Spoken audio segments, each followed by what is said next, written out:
Sige mga tao, gusto kong simulan ng video na ito sa isang babala. Sa totoo lang, Mas parang paalala na kahit ano mga mapanood at marinig nyo sa video na ito, hindi ko ito hinihikayat o ine-endorso. pero bilang isa sa mga dakilang nag-iisip ng ating panahon, joke lang, Bilang isang tagapagkomento, bilang isang tagamasid, isang taong nakikita ang pagbagsak ng kanluraning sibilisasyon, isang taong nagbibigay ng kanyang opinyon. at pakiramdam ko ay napakaswerte ko dahil may ilan sa inyo na gustong makinig sa mga sasabihin ko. Ginagawa ko lang ang trabaho ko. Kaya nagulat lang ako tungkol sa bagong fenomena na ito na napapansin sa social media. May isang pelikula na nag-viral ngayon. Hindi ko pa napanood ang video at ipinagbawal na ito sa Alemanya. Ngayon, naiintindihan ko na hindi ito isang mainstream na pelikula mula sa Hollywood. Pero marami mga clip mula sa pelikulang ito ang talagang nagva-viral sa social media. Hindi natin kontrolado ang iniisip ng iba. Kaya imbes, sabihan silang huwag mag-isip na isang bagay. Mas mabuting intindihin natin kung bakit ito nangyayari. Kaya hayaan mong bigyan kita ng kaunting impormasyon tungkol sa pelikulang ito. Ang pelikulang ito ay tinatawag na Citizen Vigilante. Kaka-release lang nito. Tulad ng nabanggit ko, ipinagbawal na ito sa Germany. Ang kwento ay tungkol sa isang Amerikanong negosyante na nakatira sa Europa, maaring sa Croatia o Germany. Hindi ko alam kung saan siya pumupunta sa mga taong may migrant background na gumawa ng iba't ibang uri ng karumal-dumal na krimen laban sa mga katutubong Europeo. Nagsisimula na lang siyang patayin sila, ibig sabihin, Nagpapataw siya sa kanila ng vigilante justice. kaya ang ilan sa mga yon, malinaw naman, Hindi ko may papakita sa inyo ang mga video na yon dahil baka makakuha ko ng copyright strike. O baka hindi. O baka hindi rin magustuhan ng YouTube. Ipapalabas ko lang na magkatabi ang mga video na ito. Halimbawa, sa eksena ng pelikula, ang pangalan ng taong ito ay Yusef. Pumunta sa bahay ng lalaking kakapawalang sala lang o pinalaya ng mga woke na hukom ang Amerikanong negosyante. Tinanong niya sila, tinanong niya, bakit mo ginawa yon sa mahirap na babaeng Europeo? Kasama pa niya ang nanay, tatay, at kapatid niyang babae. tinatangkang pa nilang gawing tama ang ginawa niya. At pinagtatanggol din ng tatay. Kaya humarap siya, tinanong ito. Oo, ayan na. Tinanong niya ang kapatid, Ano ibig mong sabihin? Sabi nito, karapat dapat siya sa kanya. tinanong niya ang tatay, Ito ba ang mga pagpapahalaga na tinuturo mo? Sagot ng tatay, oo, ito ang mga pagpapahalagang Islamiko ko. Pinalalaki ko lang ang mga anak ko ayan sa Islamikong pagpapahalaga. Tinanong niya, bakit ka pumunta rito? Tapos, alam mo na, yung lumang palusot nila na binubomba niyo bansa namin kaya kami nandito. Pero sabi niya, di ako naniniwala dyan.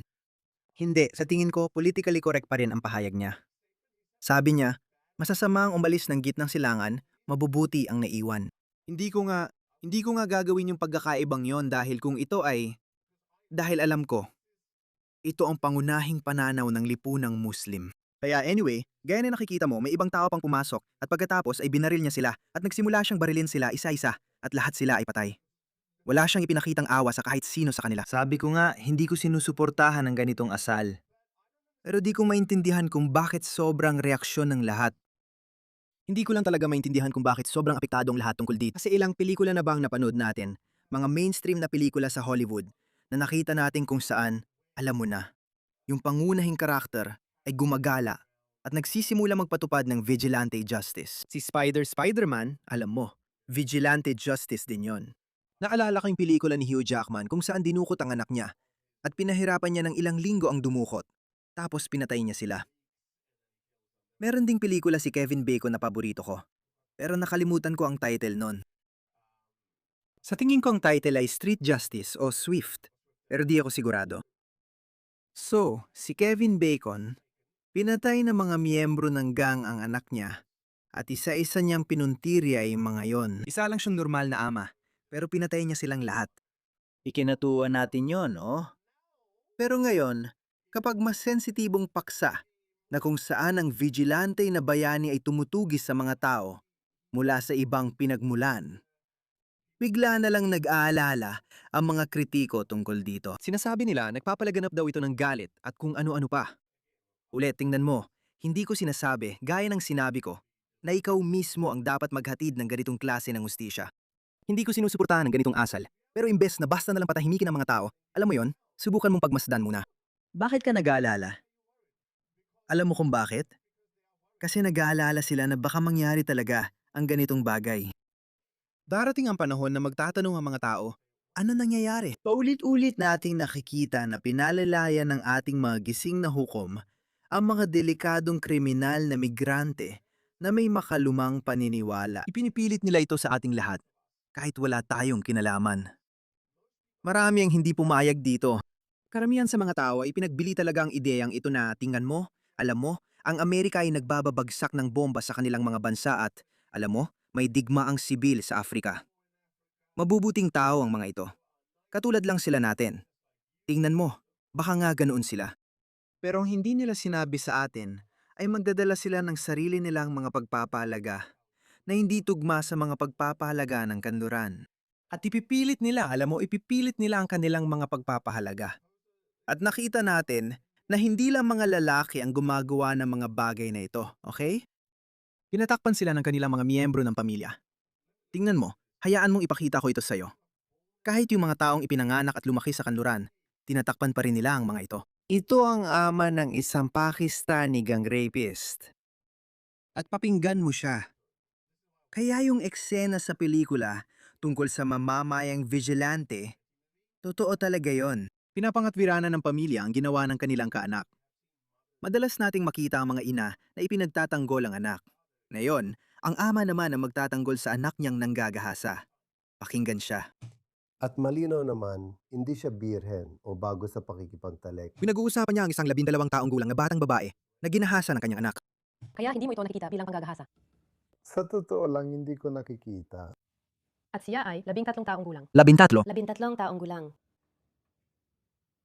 Oo, siyempre, malinaw naman. Hindi siya, alam mo, yung maliit na awkward na katahimikan na yon. Hindi yun dahil nag-iisip siya o nire-review niya ang kanyang moral na mga halaga. Hindi. Iniisip niya, alam ko nang sasabihin ko sa kanila. Magiging hindi komportable para sa mga kanluraning tagapakinig na tanggapin. Kaya kailangan kong ibalot ito sa paraang hindi ito mukhang sobrang kabaliwan gaya ng totoo. Yan ang iniisip niya. Hindi niya iniisip na baka may punto siya. Para sa kanila, ang 13 taong gulang ay hindi na bata. Hindi nila tinitingnan ng mga 13 anyos na babae bilang bata. 6 na taong gulang si Aisha nang pakasalan siya ni Muhammad at 9 na taong gulang siya nang sinipingan niya siya. Marami pang Muslim na iskular ang magsasabing perpekto yon. Sa totoo lang, alam niyo ba? Malamang, karamihan sa inyo ay hindi ito alam. Dahil natuklasan ko rin ito ng mas huli na.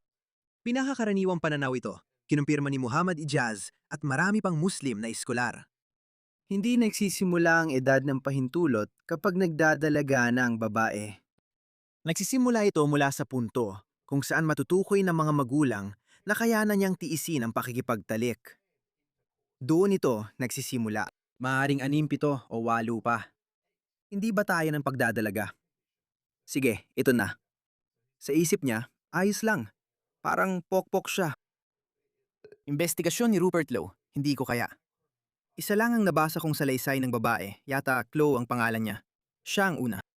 Hindi ko talaga kayang lampasan yon. Hindi ko talaga kayang lampasan. Isa itong kwento ng katatakutan. Naalala kong napanood ko ang pelikulang Straw Dogs.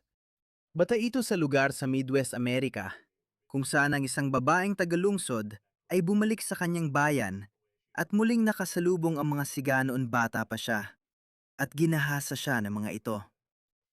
At naalala ko nung pinapanood kong pelikula, sabi ko sa sarili ko, tapos ng buhay mo kung mangyari sa yung ganito. Sobrang nakakatakot talaga. Napakaganda ng pagkakakunan nito sa pelikula.